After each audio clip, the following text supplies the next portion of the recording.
Hey, good morning, everybody. Welcome to Tuesday. It is October 10th, 10/10/23.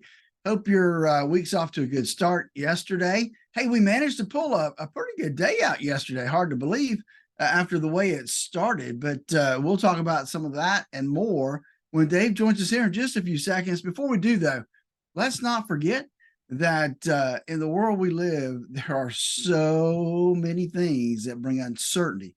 Right now, what do we have? We have Israel and the whole deal over there, causing a lot of unrest and a lot of uncertainty in the oil markets. So uncertainty is always going to be there. So what can you control? You can control the amount of risk that you have in your portfolio. You need to know what that risk is. You need to know what that risk should be based on your timeline to retirement. Give us a call at 863-382-0037 to schedule your core retirement design. That we've got Dave up next. 9.7 Light FM Heart is there. It is 8:42 now. 18 before 9. Time to check in on money and find out what Wall Street's doing for us or to us today. We'll find that out at the end of this little program. Let's go downtown to the offices of Statler Financial Services, where Phillip Statler is standing by on the phone. Phillip, good morning. How are you? Hey, good morning, David. Doing well today. I kind of forgot yesterday was a holiday from a banking standpoint, and so. But hey, we're back to it today, right? Everything's open and going today, and so everything. Yeah. Yep. Everything's alive and well this morning. I wasn't 100% sure. I knew we didn't have mail delivery. I knew that we didn't have the bonds trading. That probably, I figured, meant federally chartered banks would have been closed, but I didn't have anything specific about anybody closed. But yeah, I had a couple of friends at Rotary last night that said, yeah, I went by to cash a check and they were all closed. It's Tuesday, people. You can deposit your paychecks now. Yesterday, it was one of those recovery days. We didn't take back everything we gave up the day before, but looking at how owly things were in the morning when we started out, I'd call a 197-point increase in the Dow a pretty good day, wouldn't you?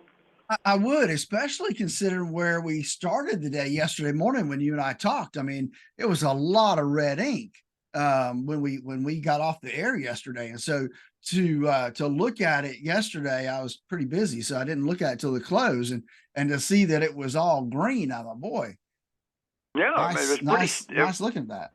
Yeah, it was a pretty steady climb on all three of the main indexes too yesterday. Dow ended up about 0.59%, up 197. Standard & Poor's was up 27, and Nasdaq was up 53. All in all, not a bad day, which brings us up to today, and we've got a pile of stuff going on, not the least of which on the world front is the Israel-Hamas conflagration over there. And needless to say, the talking heads are throwing it out there saying, this war might very well change the Federal Reserve strategy on interest rates because it's going to screw up the oil patch and consequently more money is going to come out of our pocket and maybe they won't need to raise interest rates. Somebody had to find that spin somewhere, didn't they? I mean, they try to find a spin every which way, don't they? I mean, anything to catch the news headline and to get the spotlight for just that little bit of time. No, yeah, the tragic point of the matter is it might actually happen that way because oil is still trending upward by a bit, albeit a little off this morning.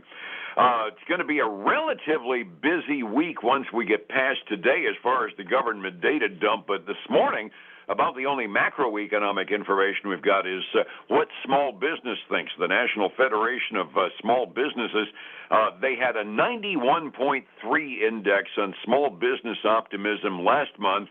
We're kind of losing our boyish sense of humor, I gather, huh? Well, we did. I mean, they survey those businesses, and last month that number was 91.3. The expectation was for it to drop a little bit, but it dropped a little bit more than expected. It came in at 90.8 versus 90.9 that was expected. The big takeaway there is going down, meaning that businesses are not as optimistic. Inflation is really starting to impact business revenue. And we'll see that in a minute when we talk about PepsiCo. Absolutely. It's going to be an interesting earnings season because a lot of those chickens are coming home to roost now as inflated input prices are now starting to reflect on the cost of goods sold. And we're going to be looking at what the profit margins look like on the companies that report. And I gather we got some news on that on Pepsi. Tomorrow we're going to get the producer price index, wholesale inflation. Thursday, the consumer price index.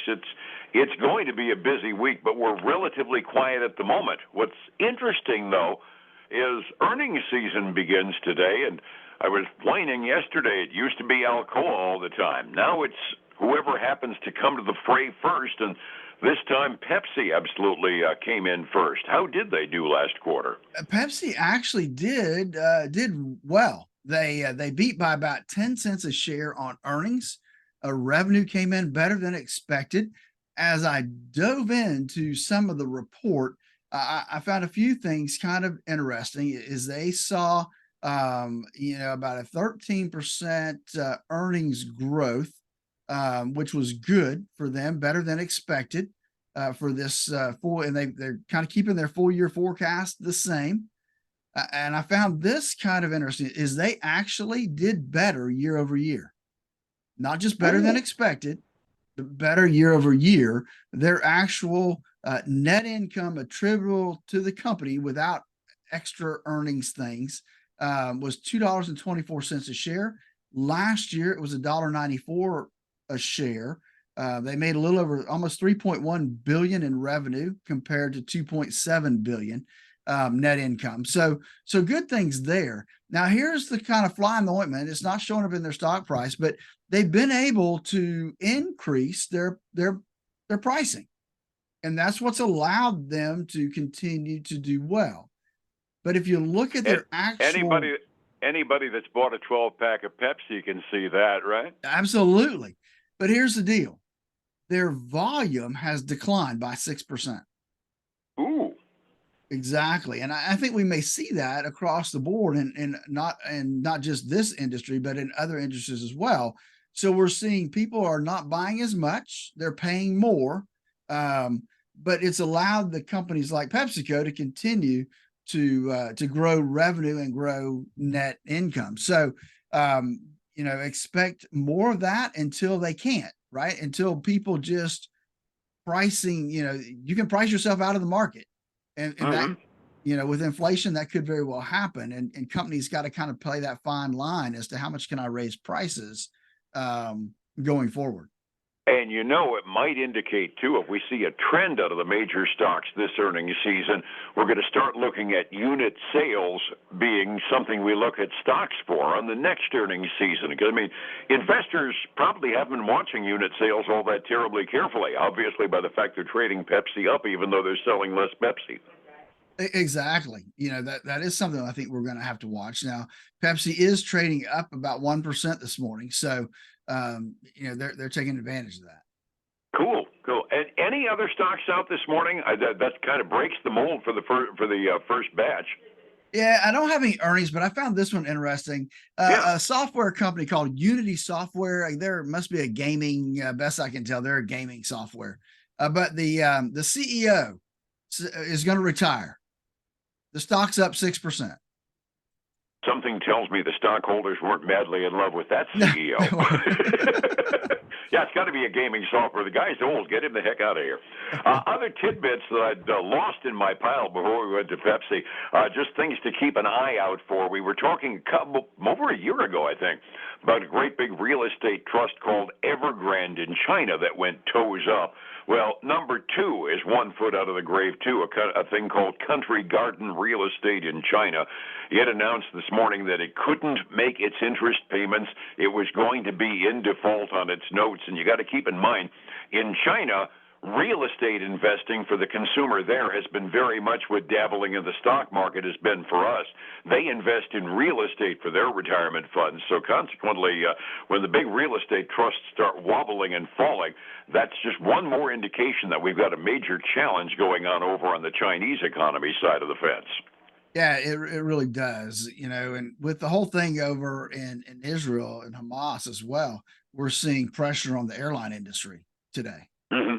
That's also going to be something to watch. We should mention, just because it's there, the United Auto Workers struck Mack Truck yesterday, just to add on to the big three automakers they're striking. And you caught this. I didn't notice that. They're also striking the General Motors plants up in Canada.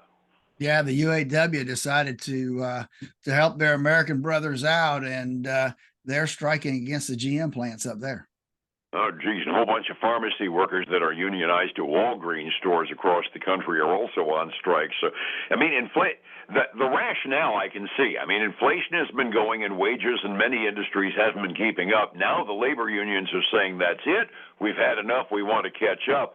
But that also tends to get to be another round of wage price inflation again. So we can't win. It's fair to the unions. They deserve more money. But at the same time, what are we seeing? More inflation, more interest rates. Is it ever going to end? Huh? Yeah, it seems to be this vicious cycle. And I did see an article, a headline yesterday that said, strikes are contagious. Once they start, then other industries start doing the same thing. That seems to be the case at the moment. Resetting the table, it was an up day yesterday, a little recovery from a bloodbath the day before.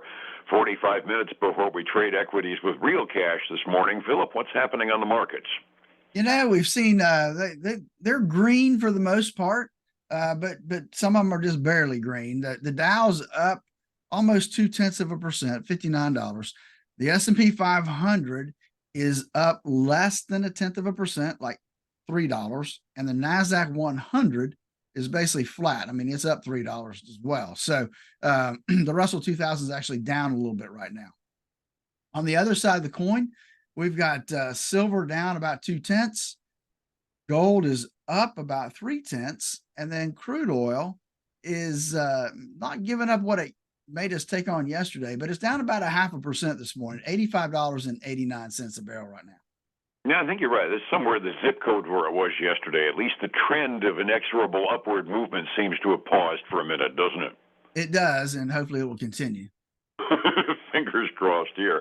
Overseas markets, the Asian Rim was kind of a tale of two horses here. The Japanese markets skyrocketed. They were up 2.5% at the close at 6 a.m. this morning. Mainland Chinese markets almost universally off, so it depends upon where you are, where your stocks went in the Asian Rim this morning. Europe right now, for some reason, is trading uniformly up, and decidedly so. The overall stock index for the European community is up by 1.5% halfway through their trading day.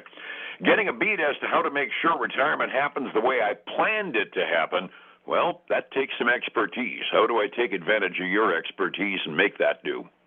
Exactly, Dave. It's the risk that's in the portfolios. That's the one thing folks can control. That's why I developed the core retirement design to help them walk through the process to create the retirement they always dreamed of. Give us a call, 863-382-0037. And then join us this weekend for the Statler Financial Radio Show, 6 a.m. and noon on Saturday, 10 a.m. Sunday morning on Highlands News Talk 730, 95.3 FM. All righty. Back here again tomorrow morning, same time. Phillip, thank you so much. We'll catch you then. All right, man. Have a great day, Dave.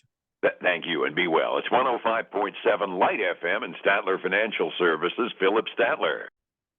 And folks, again, I want to thank you for joining us today. Hope, again, your week's off to a good start. Join us again tomorrow, same time, same place, and let your friends know they can find us right here on Facebook. Thanks. Have a great day.